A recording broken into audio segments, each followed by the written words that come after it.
ये शायद आपने अब तक की सबसे बदकिस्मत मादा तेंदुआ देखी होगी। घास के झुरमुट में छिपे एक ब्लैक मांबा सांप पर उसका पैर पड़ गया और सांप ने उसे जोरदार तरीके से काट लिया। लेकिन तेंदुआ अभी इस खतरे की गंभीरता को समझ ही नहीं पाई थी। अपने दो छोटे भूखे शावकों को पालने के लिए वह फिर से घात लगाकर शिकार करने की कोशिश करती रही। लेकिन सिर्फ 1 मिनट के भीतर ही ब्लैक मांबा का जहर उसके शरीर में तेजी से फैलने लगा। जहर का असर इतना तेज था कि कुछ ही कदम चलने के बाद वह जमीन पर गिर पड़ी। दुर्भाग्य यहीं खत्म नहीं हुआ। जमीन पर पड़ी इस कमजोर तेंदुआ को इलाके का गश्त कर रहा शेरों का झुंड देख लेता है।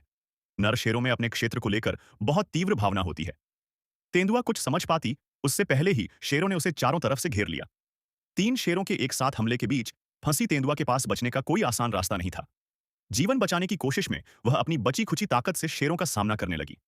लेकिन जैसे जैसे वह हरकत करती, जहर का असर और तेज महसूस होने लगा। धीरे धीरे उसका शरीर जवाब देने लगा। आखिरकार वह पूरी तरह कमजोर होकर जमीन पर गिर गई और उठने की ताकत भी खो बैठी। शेर अपने क्षेत्र में किसी भी घुसपैठिए को बख्शते नहीं। आखिरकार यह बदकिस्मत तेंदुआ अपनी जान गंवा बैठी और शेर उसे अपने ठिकाने की ओर घसीट ले गए।